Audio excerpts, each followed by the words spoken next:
Jarl threw his bride to wolves 20 winters later. She returned with sons and a giant Viking husband. Snow swirled around the battlements like restless spirits, and the torches along the corridors flickered, casting long, dancing shadows. Inside the great hall, heavy with the scent of pine wood and burning resin, Ira stood tall in her ceremonial cloak.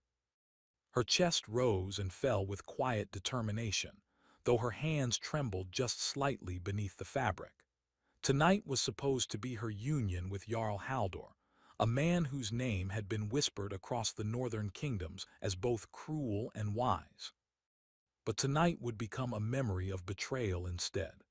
Haldor entered the hall with the heavy tread of a man used to command. His dark eyes scanned the room with sharp suspicion, finally landing on Ira.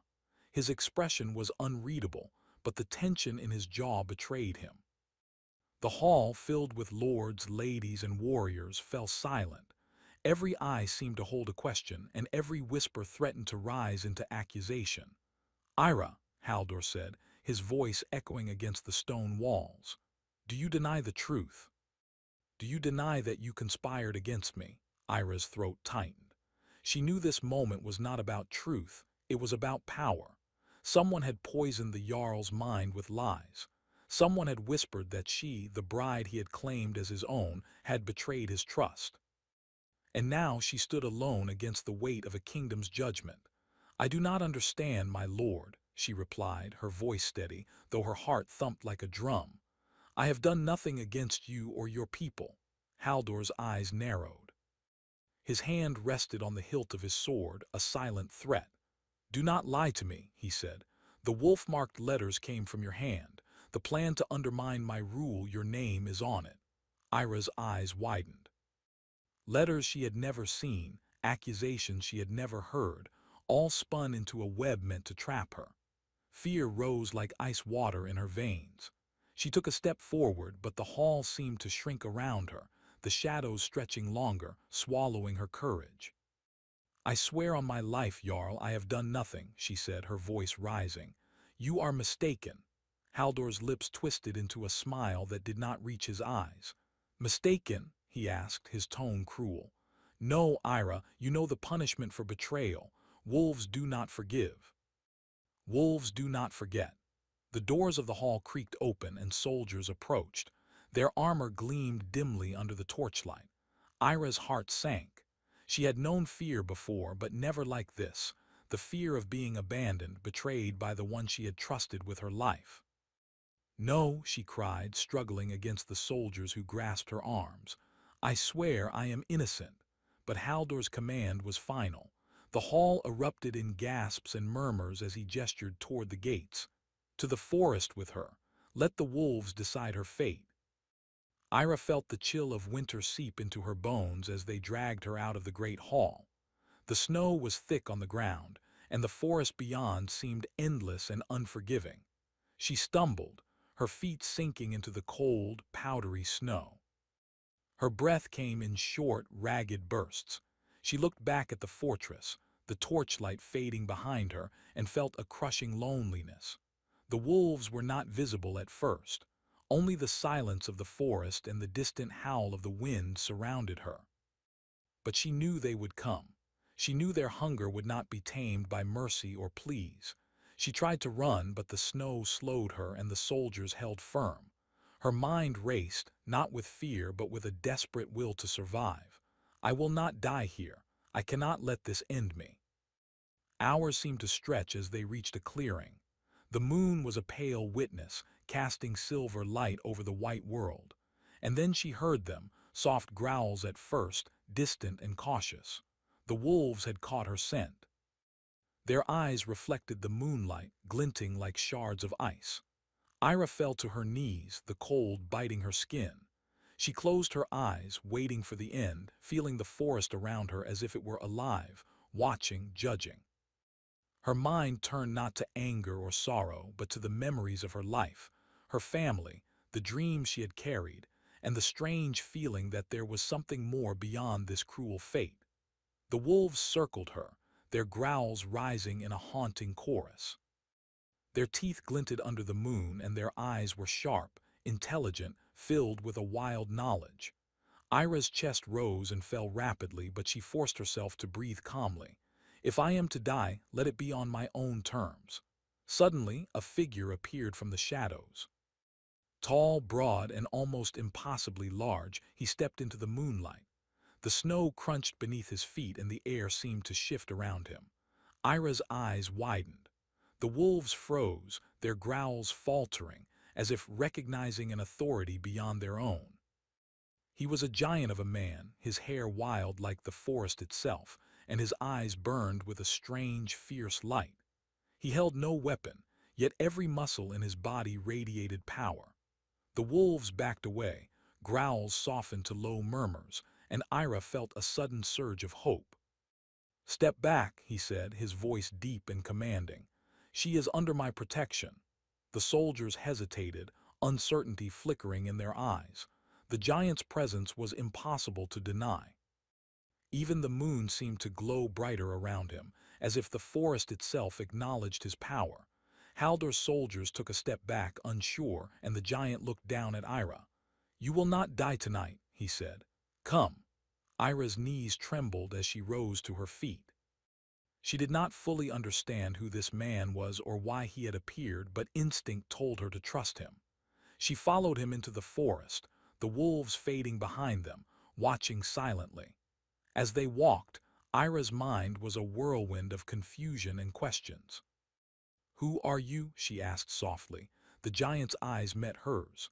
"My name is Bjorn," he said. "I have waited a long time for the one the wolves could not claim. You have survived, Ira. That is not by chance." The words hung in the cold air. Survival was not chance. It was courage and perhaps destiny.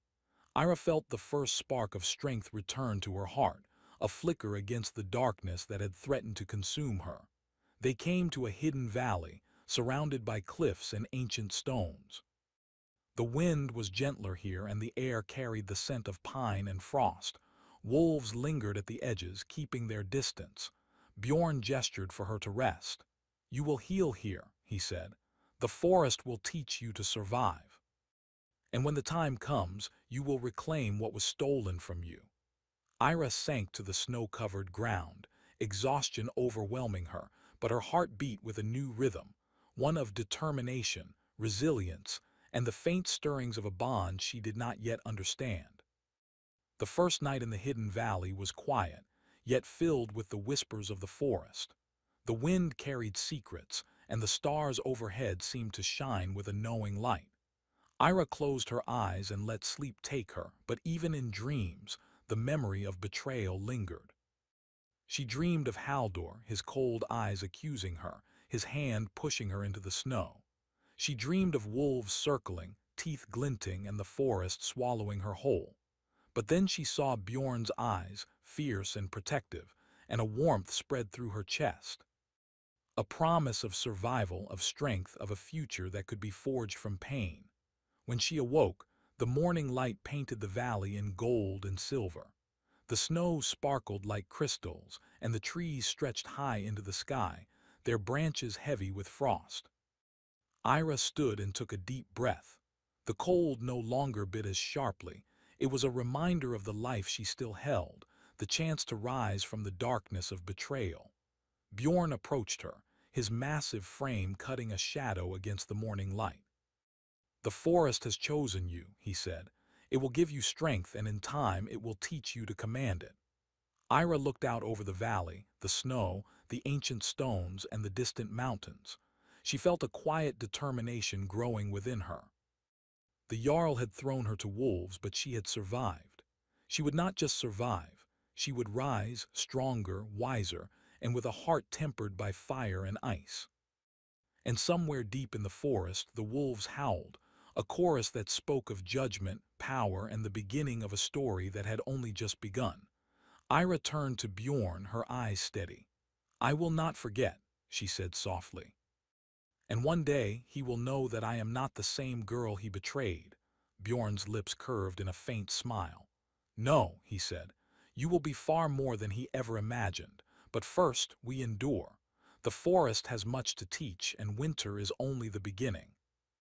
As the wind howled through the valley, carrying the scent of snow and the promise of revenge, Ira felt a spark of hope and fire. The world was cruel, but she was alive, and the story of her survival and the justice she would claim was only just beginning. The first winter night had passed, but 20 winters of destiny, struggle, and transformation awaited. The hidden valley lay under a blanket of white snow, the trees bowed with frost, and the wind whispered secrets through the branches. Ira had never seen a place so wild and yet so protective. Here, away from the fortress of betrayal, she could breathe. And yet, freedom was not simple. Survival demanded strength, and strength demanded change.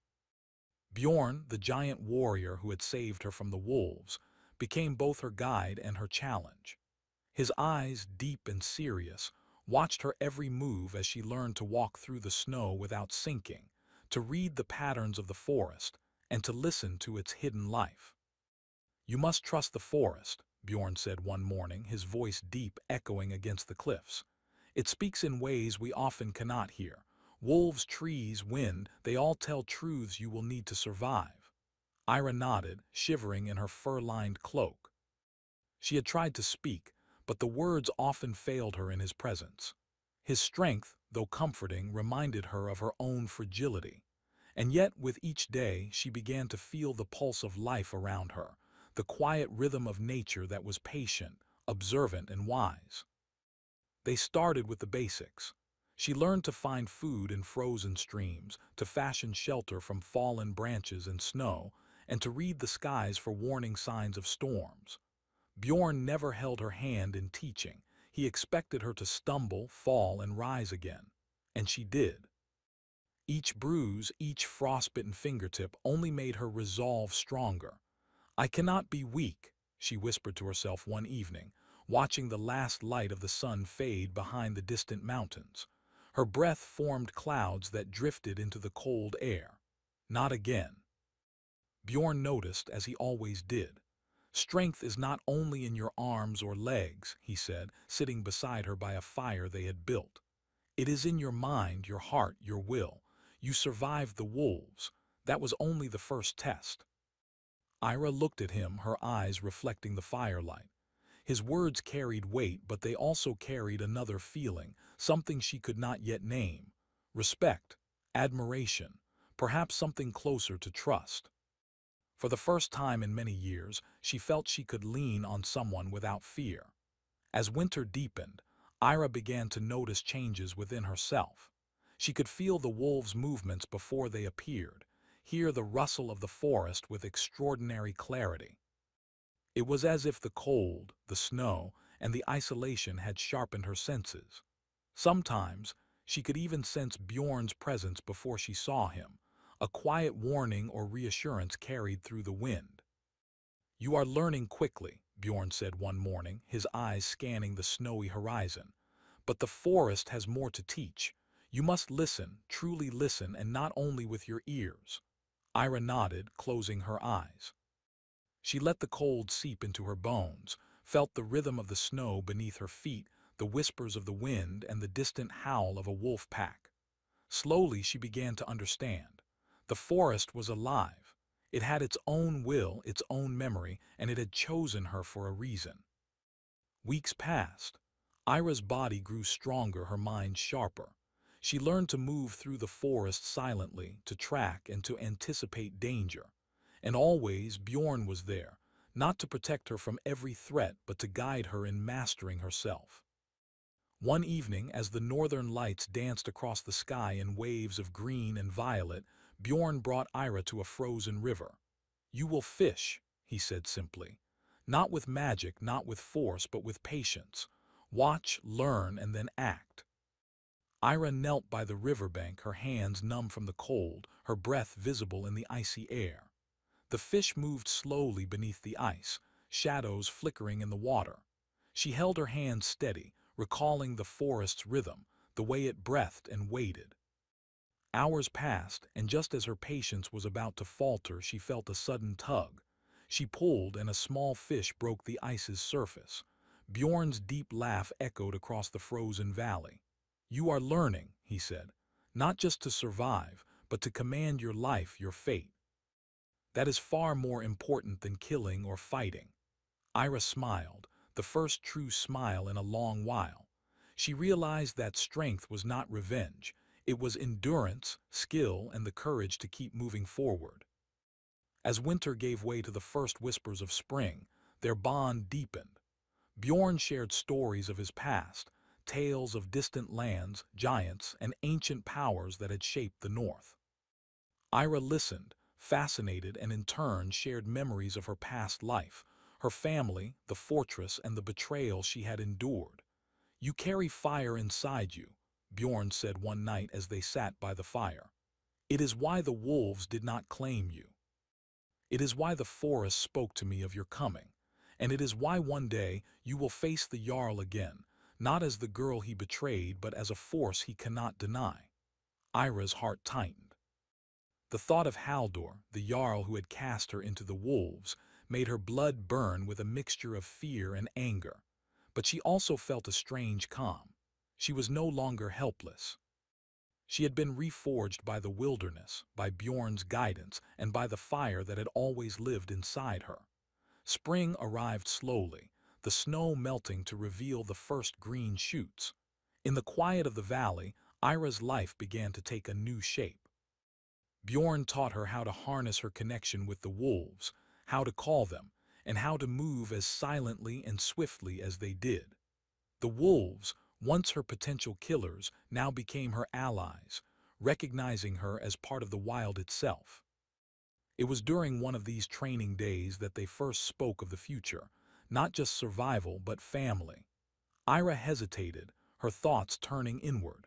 Could she trust herself to care for children after all she had lost? Could she trust Bjorn to be more than a mentor, more than a protector? Bjorn sensed her hesitation. "You fear what life may bring," he said, kneeling beside her. "And that is natural, but you are not alone anymore. The forest, the wolves, and I, we will face whatever comes together." Ira looked into his eyes, seeing the truth of his words. Slowly, she nodded. A quiet resolve settled in her heart.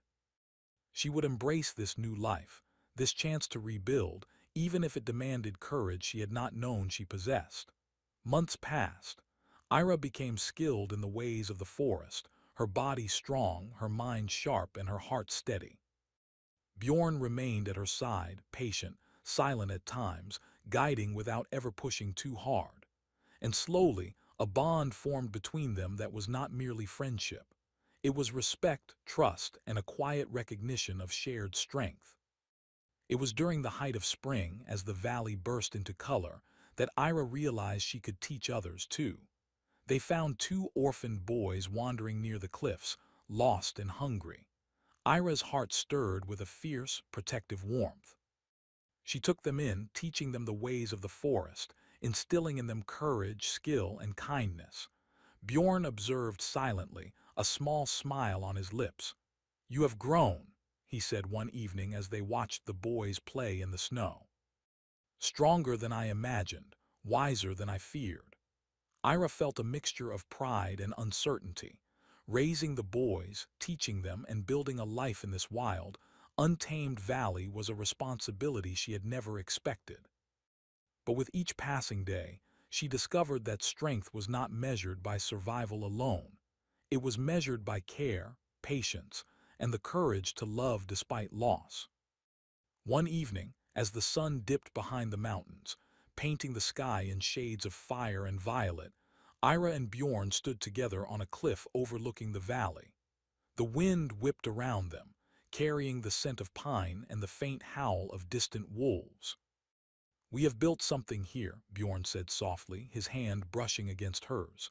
"A life, a family, but the world beyond this valley will not remain quiet forever." Ira's eyes narrowed. She had feared this moment, the shadow of her past returning, but now she was ready. "I will face whatever comes," she said, her voice firm. "I will protect this life, our family, and I will not let fear rule me." Bjorn nodded, his expression serious. "And when the time comes, the Jarl will see that the girl he cast to the wolves is no longer the same." She will return with the strength of the forest, the wolves, and the giants behind her. Ira felt a chill, not of fear, but of anticipation. The thought of facing Haldor again, of reclaiming her destiny, filled her with a strange mixture of dread and excitement. She was no longer the girl who had been thrown to die. She was a warrior, a mother, a survivor, and her story was far from over. The sun dipped below the horizon and the valley was bathed in twilight. Wolves howled in the distance, the boys laughed in the snow, and the wind carried the promise of a journey yet to come. Ira looked at Bjorn, and for the first time in many winters she felt hope bloom in her heart. The forest had taught her survival. Bjorn had taught her strength, and the winter of betrayal had ignited a fire that would never be extinguished.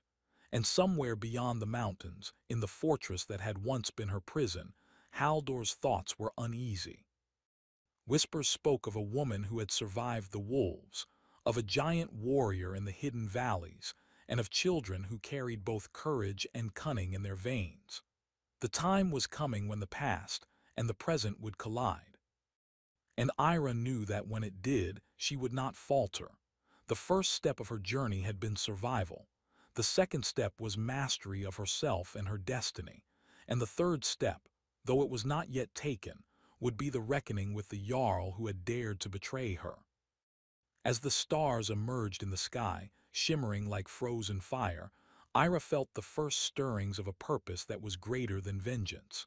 She would build a family, a legacy, and a power that even Haldor could not ignore. The forge of wolves and giants had begun. And from its fire a legend was rising. The winds of the northern forest had changed. Winter's grip had loosened, leaving behind frozen rivers glinting in the sunlight and the first hints of green in the valleys. Yet in the hidden valley, a sense of urgency had begun to stir. Ira stood atop a rocky cliff, her cloak billowing in the cold breeze, and looked toward the distant mountains, beyond which lay the fortress of the Jarl who had once betrayed her.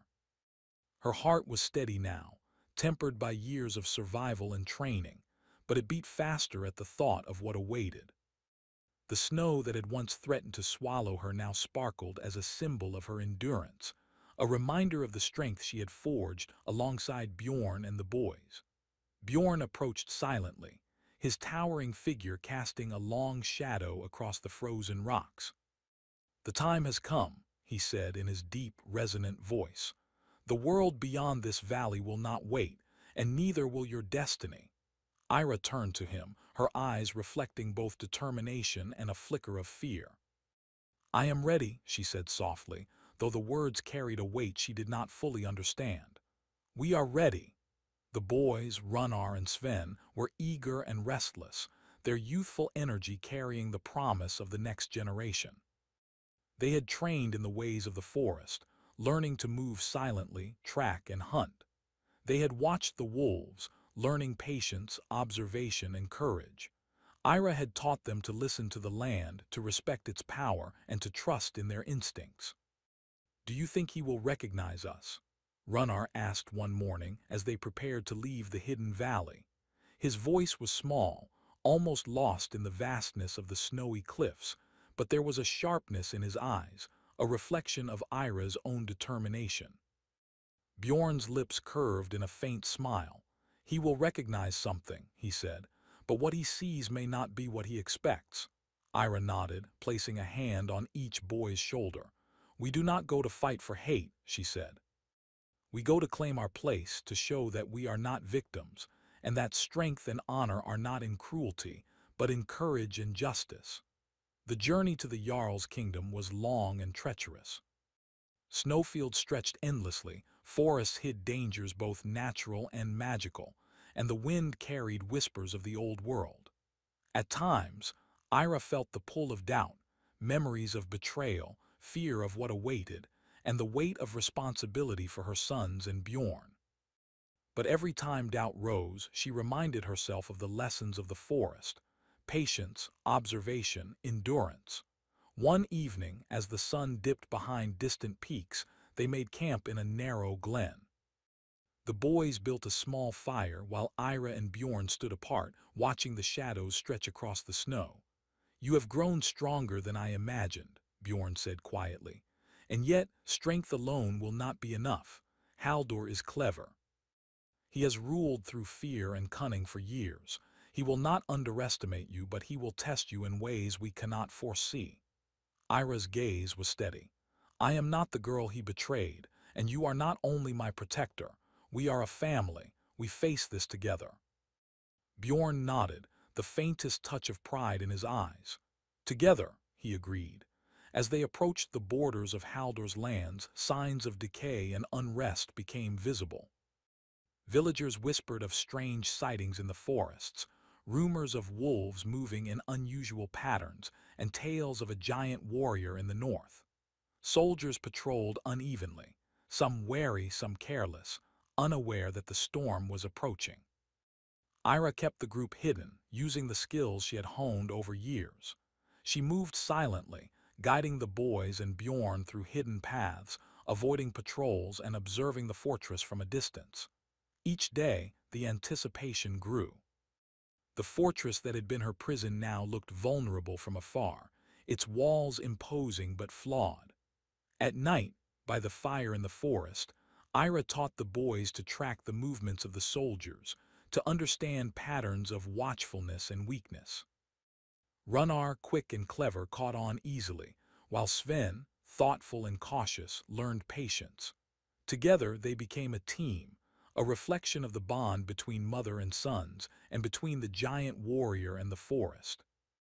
It was on the third day, as they crept closer to the fortress, that Ira felt the first tremor of fear, not for herself but for her sons.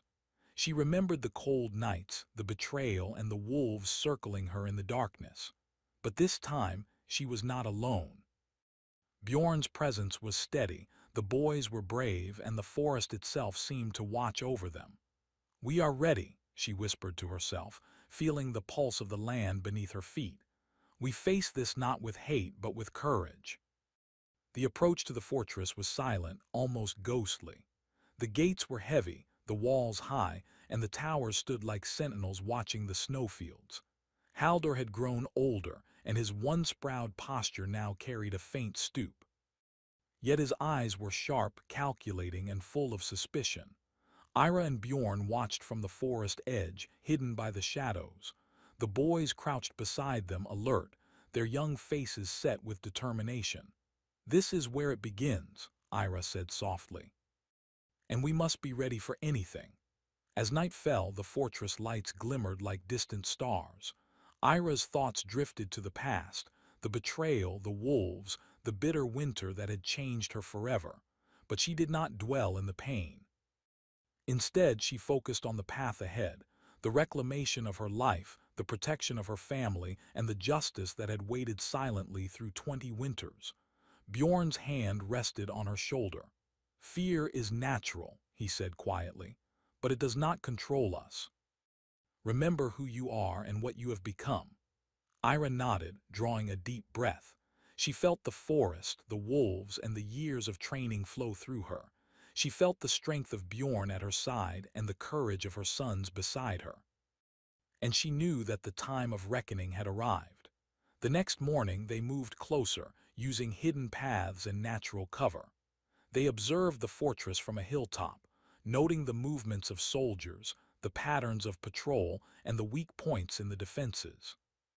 Ira's mind worked like a sharpened blade, analyzing every detail, planning their next steps.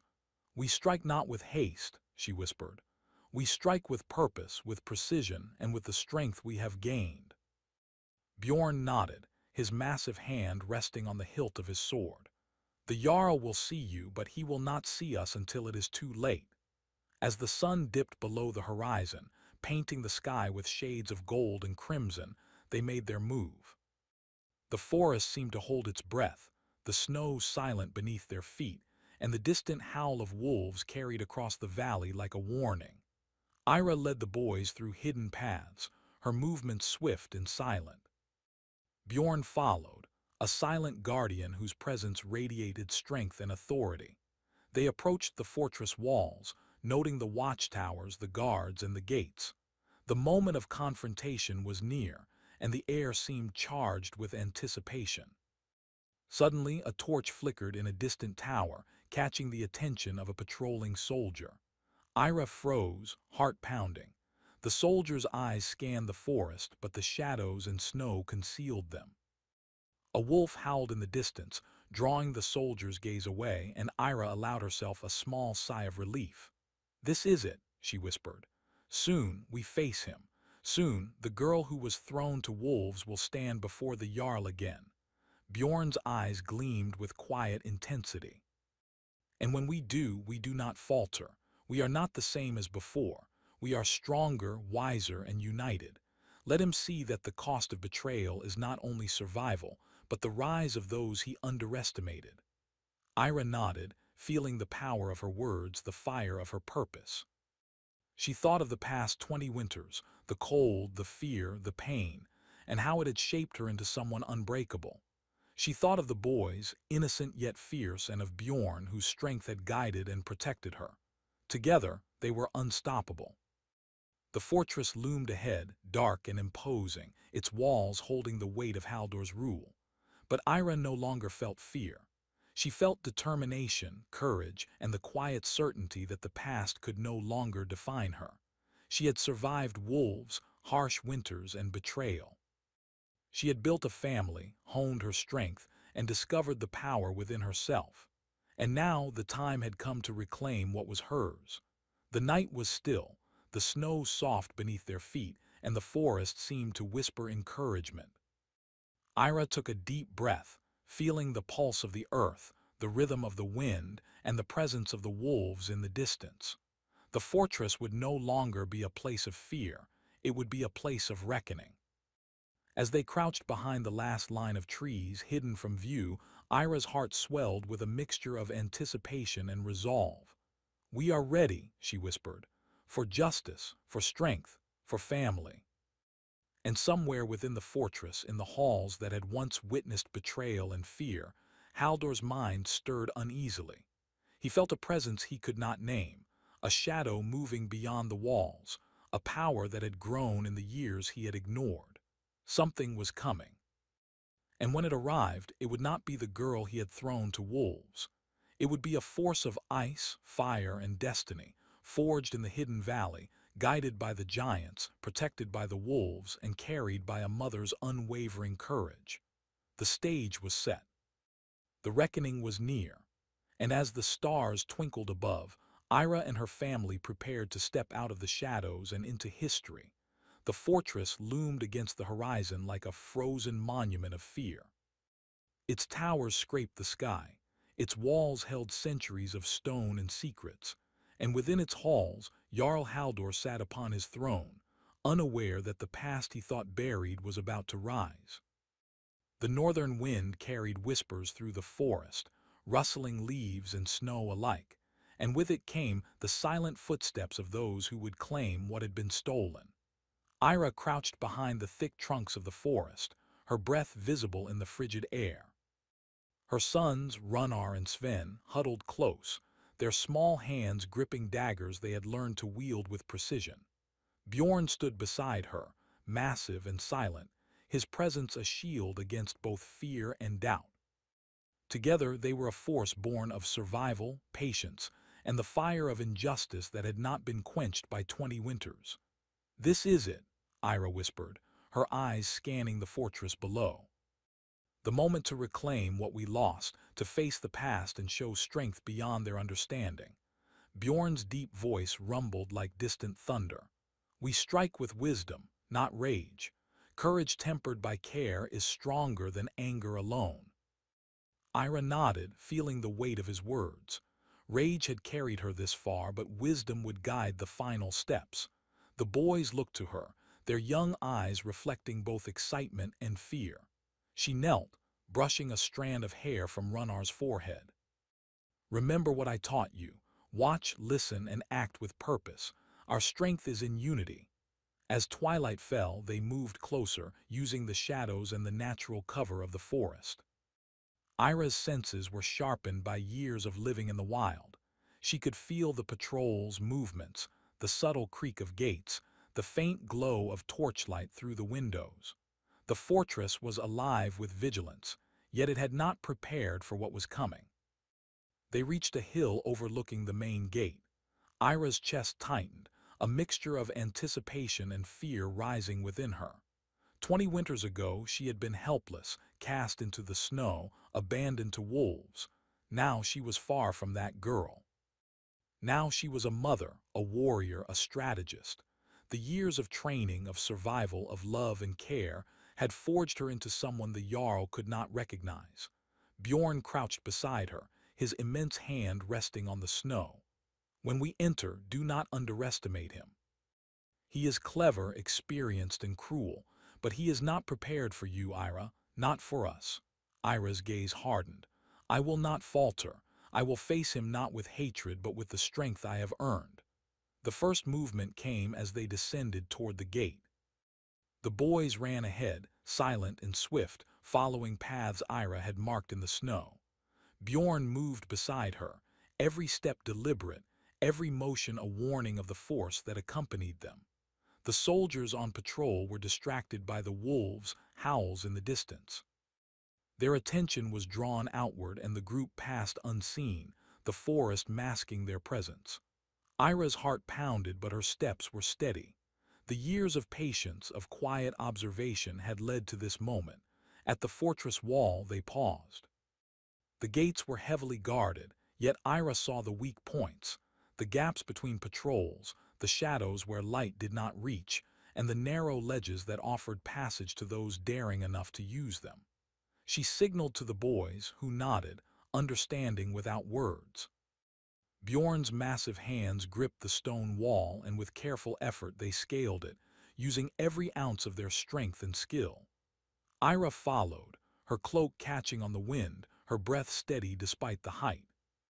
The boys climbed with agility, small yet strong, their training in the forest proving invaluable. Once atop the wall, the group surveyed the courtyard.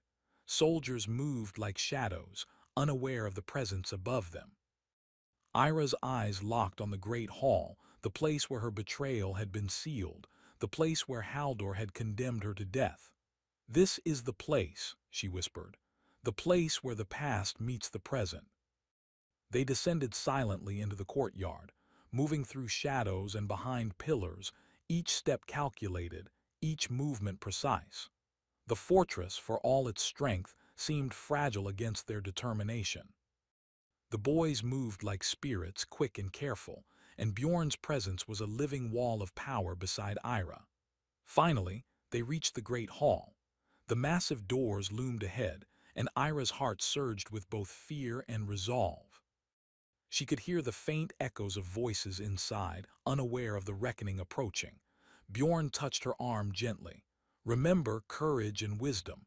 Do not let anger blind you." Ira nodded, taking a deep breath.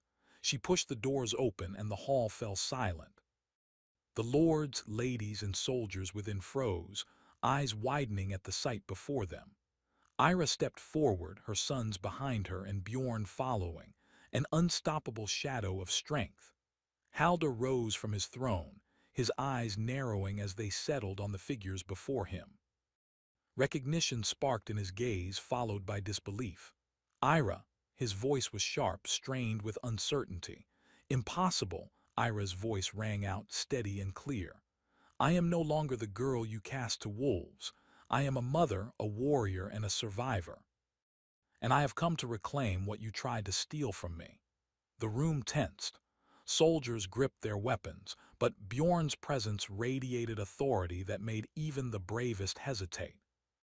Haldor's pride bristled, yet he saw the truth in her eyes.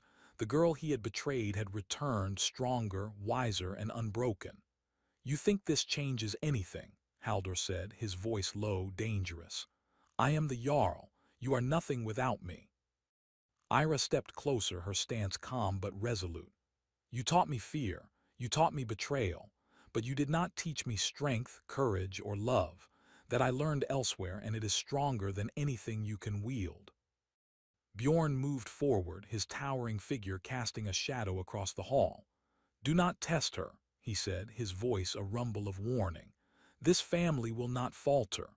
Haldor's gaze shifted to the boys, and for the first time doubt flickered in his eyes. Runnar and Sven stood tall, their small frames belying their courage. They had inherited their mother's determination, and their presence was a testament to the strength she had nurtured in them. You, you survived, Haldor whispered, disbelief heavy in his voice. Yes, Ira replied, and I have grown stronger, wiser, and far beyond what you imagined. This ends tonight, not with your cruelty, but with the justice I have earned. Haldor drew his sword, the old instincts of power and fear rising, but he was no longer the one holding control. Ira, Bjorn, and the boys moved as one, their unity and strategy unmatched. Soldiers attempted to intervene, but Bjorn's strength and the boys' agility made them easily evade and disarm. Ira approached Haldor, her eyes locked on his. She felt the fire of 20 winters within her, the lessons of the forest and the courage of her sons. She did not raise a weapon, for her strength was in her presence, her words, and her resolve. You will not rule through fear any longer, she said. Your reign ends with truth and justice, not cruelty. Haldor's shoulders sagged slightly, the weight of his years and his misdeeds pressing down. He realized the power he had relied upon, intimidation, deceit, and fear, was powerless against the courage of those he had wronged. Bjorn stepped forward, his eyes steady on the Jarl. The forest, the wolves, and this family demand peace. Harm them no more, or you will face consequences you cannot escape. Ira watched as Haldor's expression shifted from anger to disbelief to understanding. He had lost the control he thought eternal, and in that moment she offered him something unexpected, mercy. You will live, she said, but your reign of fear is over. Reflect on the years you wasted and the lives you harmed. Let this be your redemption if you are willing to take it. Haldor sank to his knees, the reality of his failure clear. For the first time, he felt the weight of justice, not from punishment, but from the unbroken spirit of a woman he had betrayed. The soldiers and lords in the hall slowly lowered their weapons, sensing the shift in power. Ira had reclaimed her life, her family, and her strength, not through vengeance, but through courage, wisdom, and unwavering resolve. Bjorn placed a protective hand on her shoulder. It is done, he said softly. The past no longer holds you. The future is yours. Ira turned to her sons, who looked at her with pride and admiration. We have endured, she said quietly, and together we will build a life stronger than fear or betrayal. Outside, the northern wind carried the echoes of justice, the howl of wolves, and the promise of a new beginning. The fortress that had been a symbol of betrayal now stood as a witness to courage, resilience, and redemption.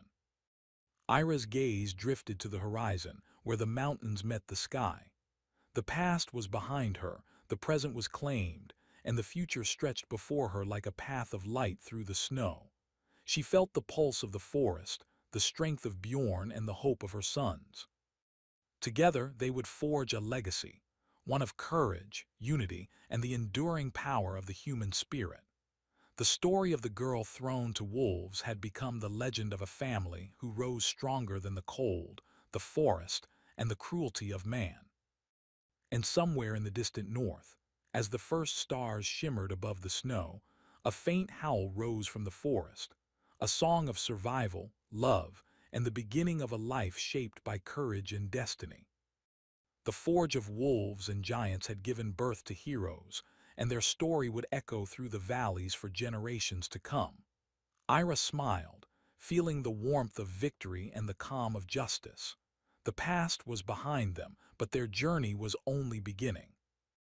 And together they would face whatever the world might bring, as a family bound by strength, love, and the fires of resilience.